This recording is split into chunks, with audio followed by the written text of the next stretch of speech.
In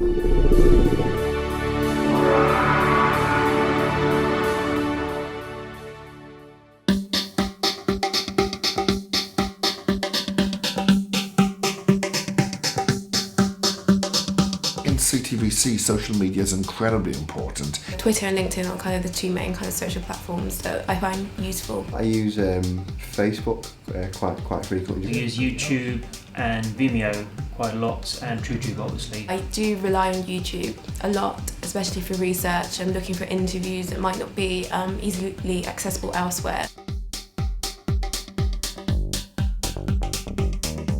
The interface of the platform feels quite immediately familiar, which is good. At the moment I use a Skybox at home and it feels kind of a piece with those. It's very clean looking, it's very nicely designed. It didn't take long to figure out how to navigate around it and how to add comments and so on. Once I did start experimenting and touched the buttons and got used to it, I found that it was very logical, it was surprisingly easy to operate, and I could immediately, once I got involved, see the advantages. The thing that I noticed initially was that the quality seemed quite high, which is something that you don't usually see on things like that. High quality peer-to-peer video is potentially really useful because I definitely am now very used to very high quality video that streams instantly. Sometimes I have to do dual things, and if I'm waiting for a video to load, that's eating into like PA time or it's eating into like researchers' time, so the quick kind of like streaming would be very, very useful.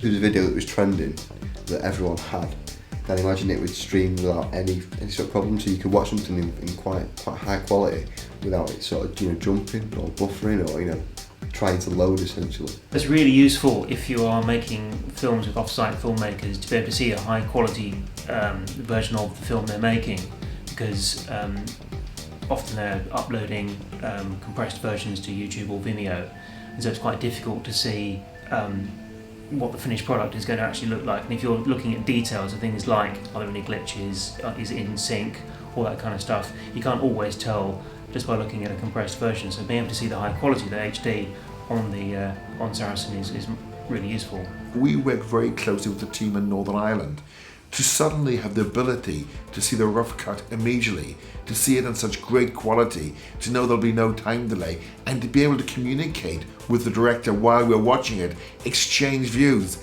That's such a tremendous advance. I think there's a huge amount of stuff on the internet, there's a huge amount of video, and it can be it's not hard to find what you're looking for, but sometimes you don't know what you're looking for.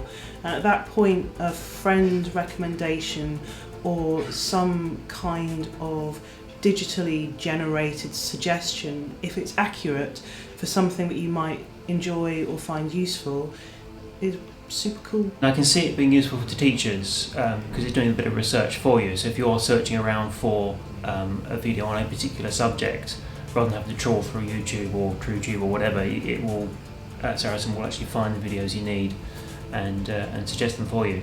The recommendations function would be effective in terms of research. I think being able to find media really quickly is quite important when I'm like researching. I actually think the comments would be quite useful because for example, if there is a particular interview with a contributor and someone else has watched it, and there might be kind of information that might be quite relevant at a particular time, and if the comments come up and say something like, oh, I think this is a point we need to expand on, that might be useful actually. Say we are making a video with a freelancer, might not necessarily be on site, so it is quite difficult to, when they're sending in rough cuts and things, for us to make comments on that. So if you've got the comments on the video, you can actually play the video, add the comments where you want them, and it will make the editing process, I think, and communication with off-site filmmakers a lot smoother. The review thing is good as well because you don't really see reviews so much on like YouTube. It's more like just a comment thing. So I suppose in a review you go into quite a lot of detail.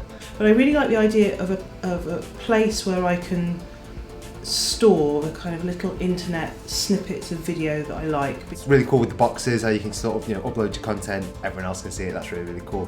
For teachers, having the boxes would be really useful because you can create various subject boxes, subject areas, and then put various videos within those different boxes. You can ask pupils to look at particular and share those boxes with particular classes and so on. I like the fact that you could watch things in 3D. I love 3D films, so it's nice to sort of actually be able to, sort of 3D being built at the front. It's just nice, because on YouTube it's quite hard. Yeah, it's a good idea. I mean, like, I suppose that's the way things are going now. So, there's definitely a gap in some sort of market, I imagine, for that. It's all about communication, it's all about working in teams with other people. And anything that makes it easier has got to be of an advantage. And with this, again, you can share films, you can share comments, you can share feedback instantly. It's efficient, it's quick, and it really helps make the world a truly global village.